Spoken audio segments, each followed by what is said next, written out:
오늘은 내가 여호와를 알리라라는 제목으로 함께 말씀을 나누고자 합니다.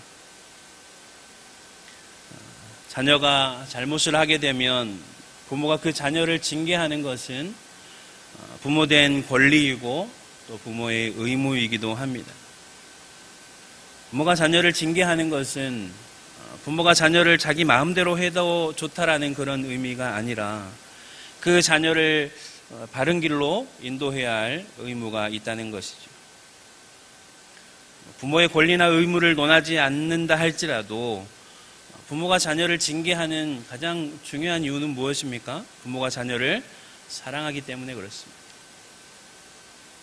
부모가 자녀를 사랑하기 때문에 자녀가 잘못된 길로 가지 않도록 그 자녀를 바른 길로 인도하고 싶은 그런 마음이 있는 거죠. 그래서 때로는 싫지만 부모된 입장으로서 자녀에게 훈계도 하고 때로는 징계도 하는 것은 당연한 일이고 자연스러운 일이라는 거죠.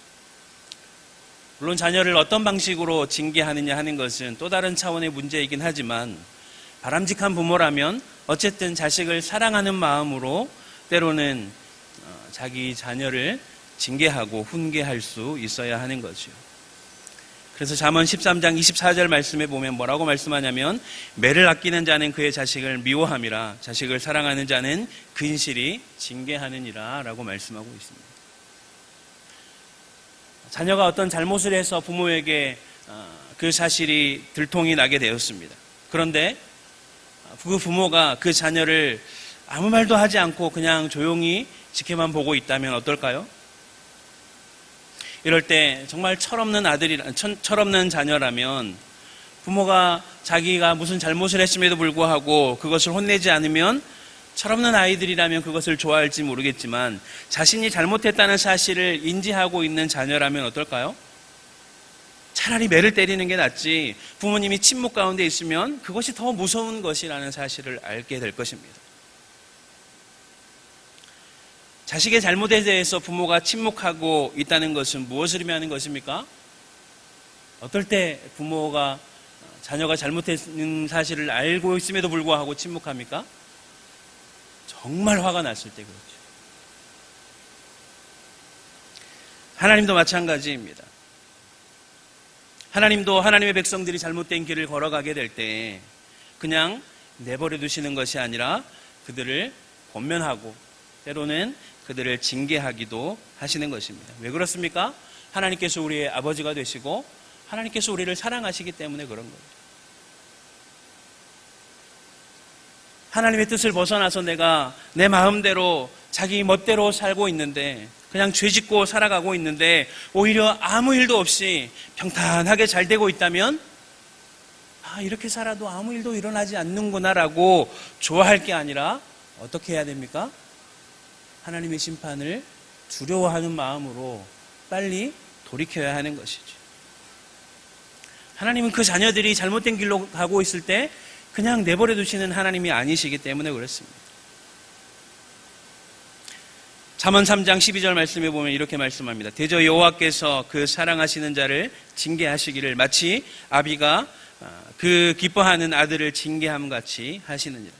또 히브리서 12장 6절 말씀에 보면 주께서 그 사랑하는 자를 징계하시고 그가 받아들이시는 아들마다 채찍질 하심이니라 하였으니라고 말씀하고 있고 8절 말씀에 보면 징계는 다 받는 것이거늘 너희에게 없으면 사생자요 친아들이 아니니라 라고 말씀하고 있습니다. 내가 하나님의 뜻을 벗어나서 살아가고 있음에도 불구하고 하나님의 징계가 하나님의 채찍이 내 가운데 없다면 우리가 기뻐할 것이 아니라 내가 정말 하나님의 자녀가 맞는가 한번 돌아보아야 한다는 것이죠. 우리의 삶이 평탄하면 좋겠지만 우리의 삶에 때로는 어려운 일들이 닥치게 됩니다.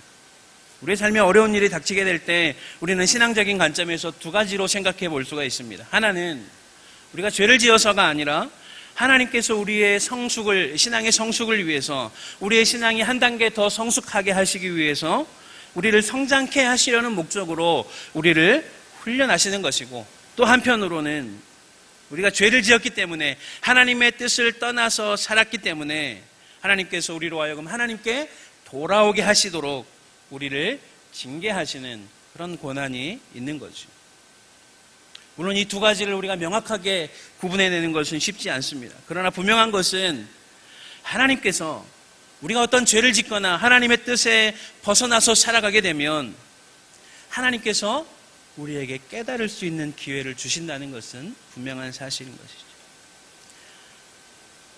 하나님의 백성들이 하나님의 뜻을 벗어나서 살아갈 때 하나님께서 그것을 어떻게 깨닫게 하십니까? 때로는 우리의 양심을 통해서, 때로는 성경 말씀이나 설교 말씀을 통해서, 때로는 다른 사람의 충고나 조언을 통해서 우리의 죄를 끊임없이 깨닫게 해주시기 때문에 하나님이 우리를 징계하시는 것은 우리가 상대적으로 쉽게 깨달을 수 있다는 거죠. 이렇게 우리가 어떤 형태로든 하나님의 징계 앞에 놓여 있다면 우리는 두 가지로 반응할 수 있을 것입니다. 첫 번째로는 우리가 두려운 마음으로 우리의 죄를 회개하고 하나님 앞에 돌아가기 위해서 힘써야 하는 것입니다. 그리고 또 한 가지 반응은 무엇입니까?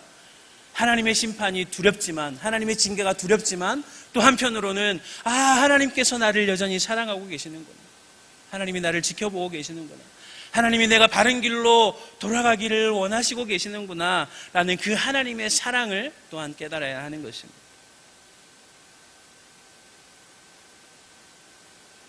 그렇다고 한다면 우리의 삶 가운데 하나님의 징계가 어떻게 나타납니까? 하나님의 징계는 일반적으로 두 가지 형태로 나타납니다. 첫 번째는 아담의 예를 들어보면 아담이 범죄하게 되었을 때 하나님이 아담에게 취하신 조치가 무엇입니까? 에덴 동산에서 그들을 쫓아내신 것이죠. 이것을 우리는 외적 징계라고 부를 수 있습니다. 하나님께서 아담을 에덴에서 쫓아내셨다는 것은 무엇을 의미하는 것입니까? 하나님께서 아름다운 에덴 동산을 창설하시고 그곳에서 모든 것을 풍족하게 누릴 수 있도록 아담에게 허락하셨는데 아담이 누리고 있던 것, 아담이 가지고 있던 것을 하나님께서 의도적으로 아담의 손에서 빼앗아 가시는 것이죠. 하나님께서 우리를 외적으로 징계하실 때 이런 일들이 일어나는 것입니다. 우리가 가지고 있던 것, 우리가 누리고 있던 것이 의도적으로 우리의 삶 가운데서 제거되어지거나 없어지는 거죠. 그렇기 때문에 우리가 징계를 받을 때 고통이 느껴지는 것입니다. 우리의 재물을 걷어가시거나 우리의 건강을 걷어가시거나 때로는 우리의 사랑하는 사람을 거두어 가시거나 하실 때 우리는 고통을 받게 되는 것입니다. 또 한 가지 징계의 측면이 무엇이냐면 사실 우리가 쉽게 깨닫지 못하지만 이것보다 훨씬 더 두려운 하나님의 징계의 형태가 있는데 그것을 바로 내적인 징계라고도 표현을 하는데 바로 하나님과의 관계가 단절되는 것입니다. 아담이 선악과를 따먹었습니다. 하나님께서 아담이 선악과를 따먹으면 어떻게 되겠다라고 말씀하셨습니까? 내가 반드시 죽으리라. 그런데 선악과를 따먹은 후에 아담과 하와가 어떻게 되었습니까? 죽지 않았어요. 그렇다고 한다면 하나님께서 반드시 죽으리라고 말씀하셨을 때 그 말씀이 의미하는 바가 무엇일까요? 물론 여러 가지로 신학적으로 해석할 수 있지만 가장 중요한 의미는 무엇이냐면 우리가 하나님께서 아담에게 반드시 죽으리라고 말씀하신 그 의미는 무엇이냐면 그전에는 하나님과 아담이 친밀한 교제의 관계에 있었는데 이제는 하나님과의 그 관계가 완전히 끊어져 버렸다는 거예요. 아담이 타락하기 전에는 어땠습니까? 하나님과 아담이 함께 에덴 동산을 거닐면서 풍성하게 교제를 나누었고 그 안에서 이루 말할 수 없는 기쁨을 누렸던 것이 타락 이전의 아담의 모습이었습니다. 그러나 이제 타락 이후에는 어떤 일들이 벌어지게 됩니까? 에덴 동산에서 쫓겨난 것도 쫓겨난 것이지만 그로 인해서 이제 더 이상 아담은 하나님의 얼굴을 대면할 수가 없게 된 것입니다. 아담이 아무리 하나님께 부르짖어도 하나님이 그 기도를 듣지 않으시게 되는 거예요.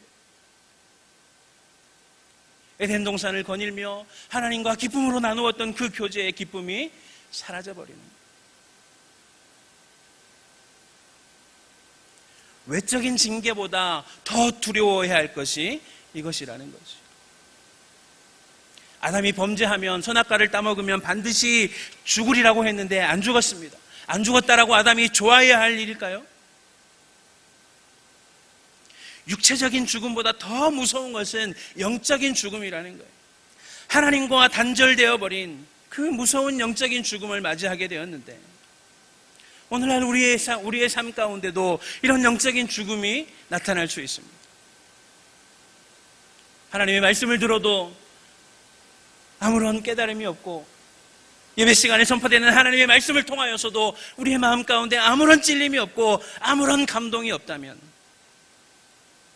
하나님이 이곳 가운데 임재하시는데 예배를 드리는 가운데 하나님의 임재를 경험하지 못하고 있다면, 하나님의 백성으로서 하나님 앞에 나아오는데 아무런 은혜도 누리지 못하고 있다면, 우리가 아무리 기도해도 하나님이 우리의 기도를 들으시지 않는 것 같고, 찬양을 해도 아무런 은혜가 없고, 우리의 신앙생활에서 이런 일들이 계속된다면 정말 무서운 일이라는 거예요. 우리가 가지고 있는 어떤 것을 거두어 가시는 것보다 이것을 우리는 훨씬 더 두려워해야 하는 것입니다. 하나님의 징계의 모습이 이렇게 나타난다고 하면, 그렇다고 한다면 왜 하나님께서 사랑하시는 하나님의 자녀들을 징계하시는 것일까요? 자식을 키워보니까 때로는 너무 이 자녀가 얄미울 때가 있습니다. 잘못하는 줄 알면서도 일부러 하는 때가 있어요. 그래서 때로는 이 자녀를 사랑하는 마음으로 이 자녀를 징계하기도 하지만, 또 한편으로는 너희는 맛 좀 봐라 하고 일부러 더 못되게 할 때도 있습니다. 하나님께서 사랑하시는 자녀를 징계하시는데 그런 마음으로 하실까요? 너희는 잘됐다, 잘 걸렸다 하고 그 자녀를 하나님께서 단순히 그냥 보복성으로 징계를 하시는 것일까요? 하나님의 징계는 그런 식으로 이루어지지 않습니다. 하나님의 징계에는 분명한 뜻이 있고 목적이 있다는 거죠. 하나님께서 하나님의 백성들을 향하여서 선하신 계획과 뜻을 가지고 계시는데, 마찬가지로 하나님의 징계도 마찬가지라는 거예요. 하나님의 징계에는 분명한 목적과 뜻이 있고, 하나님의 선하심에 근거해서 하나님의 징계가 이루어지는 것입니다. 그렇다고 한다면 하나님께서 자기 백성을, 사랑하시는 그 백성들을 징계하시는 하나님의 본심은 무엇일까요? 첫 번째로 한번 따라해 보죠. 하나님의 징계는 우리를 회복시키시기 위함이다. 하나님의 징계는 단순히 우리를 벌하는 것이 목적이 아니라 우리를 다시 온전히 하나님의 백성으로 회복시키시기 위함이라는 거예요. 호세아 2장 12절 말씀에 보면, 그가 전에 이르기를 이것은 나를 사랑하는 자들이 내게 준 값이라 하던 그 포도나무와 무화과 나무를 거칠게 하여 수풀이 되게 하며 들짐승에게 먹게 하리라 라고 말씀하고 있습니다. 하나님께서 이스라엘 백성들을 의도적으로 황폐하게 하셨다는 거예요.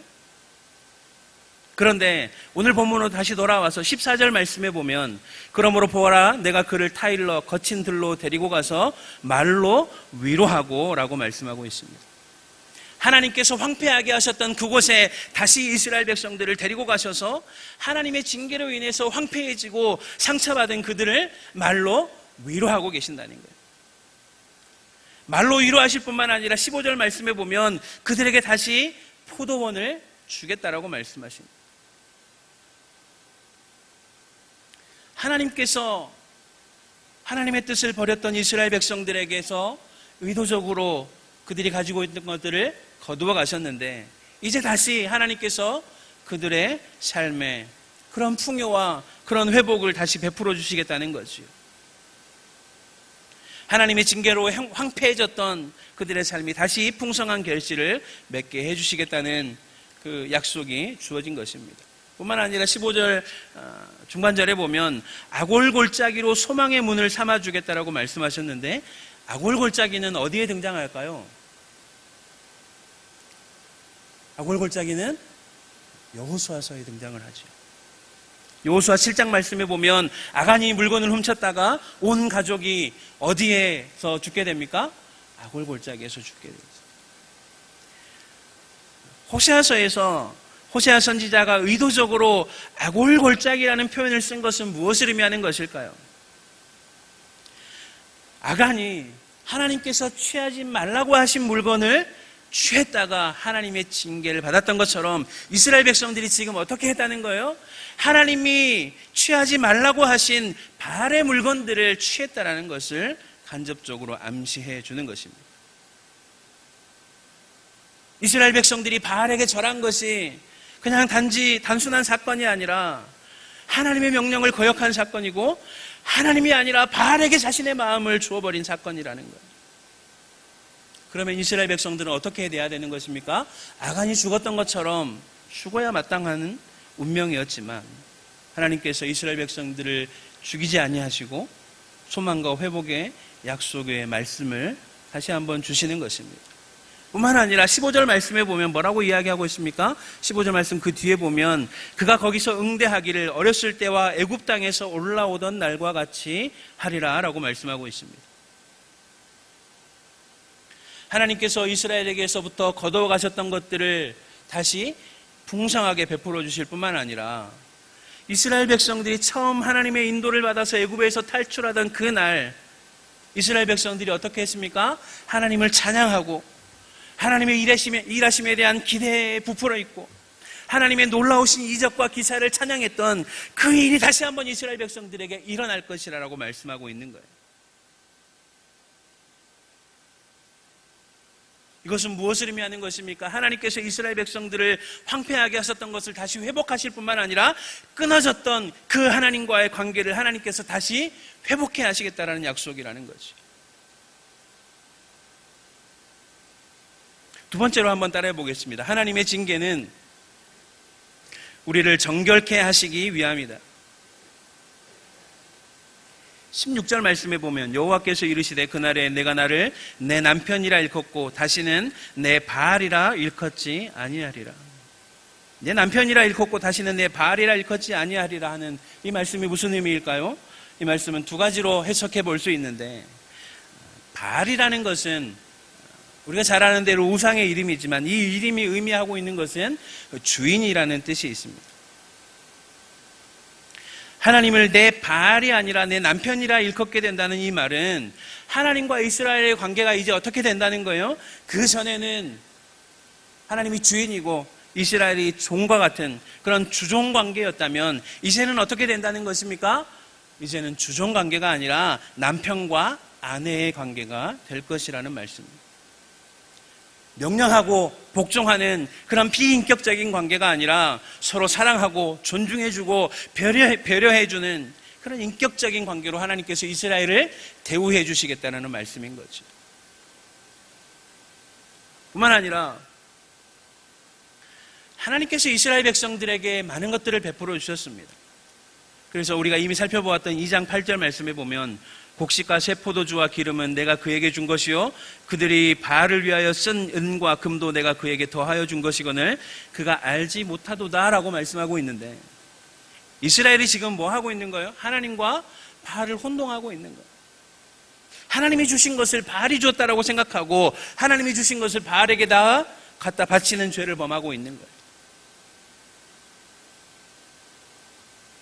그러나 이제 이스라엘 백성들이 하나님의 하나님 되심을 알고 하나님이 우리에게 모든 것을 주셨다는 것을 고백하고 하나님께 영광 올려드리는 삶을 살게 될 것이라는 것을 이야기하고 있는 것입니다.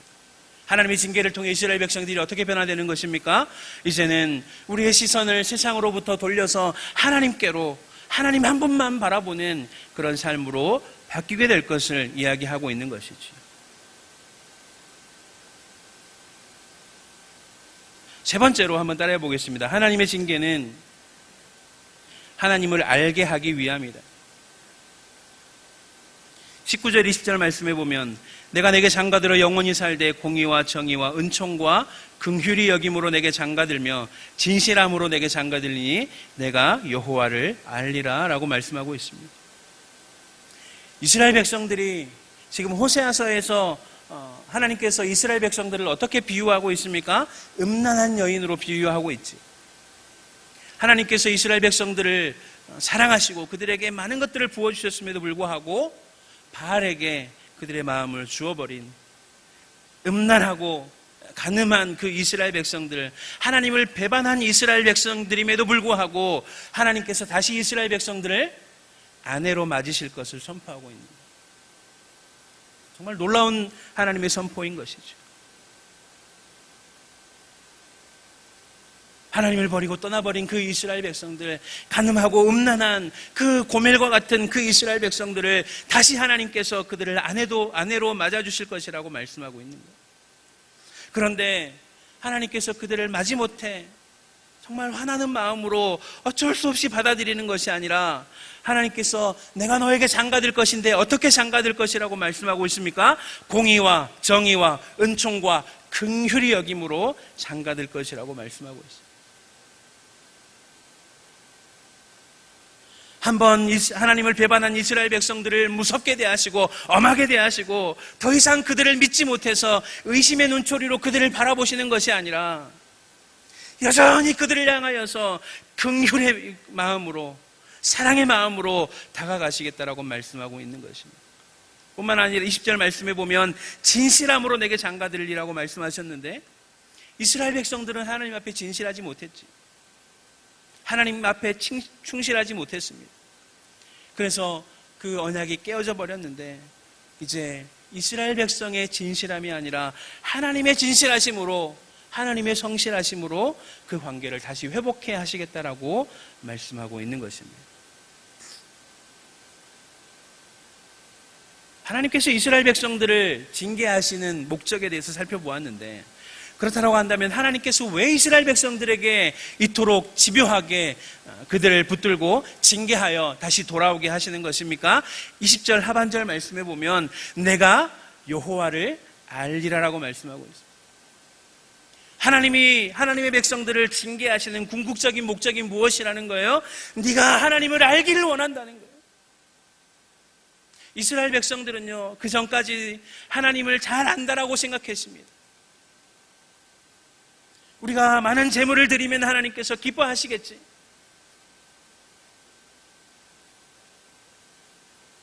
그러나 하나님은 이스라엘 백성들이 생각하는 그런 하나님이 아니었습니다.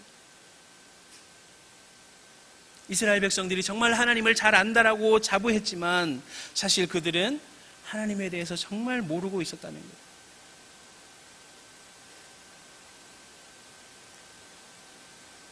이방의 신들처럼 재물을 잘 갖다 바치고 율법을 행위적으로 잘 지키면 그것으로 하나님이 기뻐하신다라고 생각했지만, 그래서 때로는 우리가 그 율법을 잘 지키지 않으면 우리를 벌하시고 심판하시는 그런 무서운 하나님으로만 알았는데, 하나님의 징계 가운데 무엇이 숨겨져 있다는 사실을 알지 못했습니까?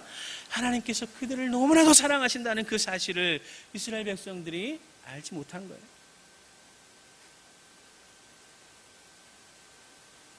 하나님이 이스라엘 백성들을 너무나도 사랑하셨는데 이스라엘 백성들이 그 하나님의 마음을 알지 못한 거예요.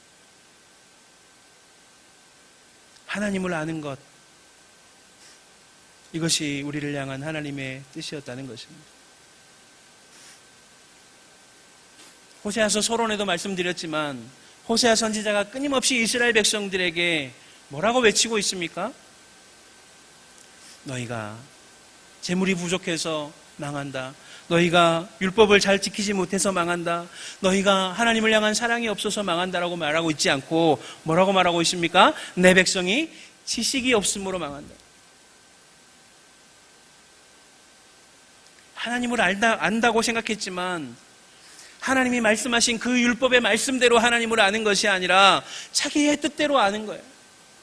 자기의 생각대로, 그냥 내가 생각하는 그 생각대로 하나님이 이런 분일 거야 라는 그 내 생각으로 하나님을 정의하고 평가하는 거예요. 하나님이 이렇게 하시면 기뻐하시겠지. 그러나 하나님은 우리를 그런 방식으로 우리에게 예배를 받기를 원하지 않으십니다. 하나님은 하나님의 말씀대로 우리가 하나님 앞에 나아가기를 원하시는 거예요. 우리가 돌아보아야 할 것은 무엇입니까? 내가 알고 있는 하나님, 내가 생각하고 있는 하나님이 정말로 성경이 말하고 있는 그 하나님인가를 정말 진지하게 생각해 보아야 합니다. 출애굽한 이스라엘 백성들이 금송아지를 만들었는데 그 금송아지를 향하여서 이스라엘 백성들이 뭐라고 불렀습니까? 애굽의 신의 이름으로 그 송아지를 부르지 않았습니다. 이는 우리를 애굽에서 인도하여 낸 하나님이라고 불렀습니다. 출애굽한 이스라엘 백성들도 하나님이 어떤 분인지 잘 알지 못한 거였습니다. 그냥 내가 생각한 그 하나님, 나를 도와주고 나를 잘되게 하는 그 하나님으로만 생각했다는 거예요. 그 가운데는 인격적인 교제가 없습니다. 그냥 나에게 잘해주면 좋은 하나님인 거예요.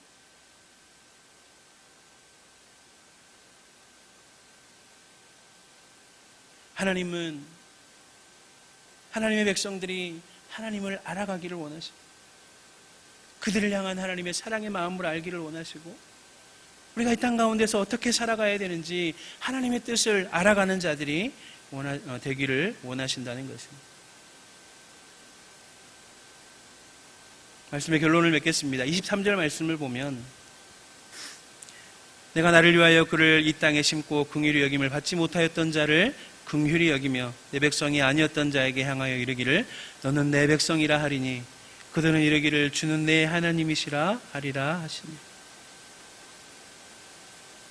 하나님이 하나님의 백성들을 향하여 꿈꾸시는 아름다운 관계가 여기에 기록이 되어 있습니다. 하나님이 이스라엘 백성들에게 말씀하십니다. 너희는 내 백성이라.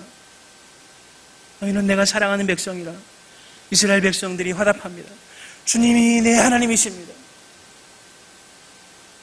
이것은 마치 결혼식에서 사랑하는 신랑과 신부가 서약하는 장면과 비슷하죠.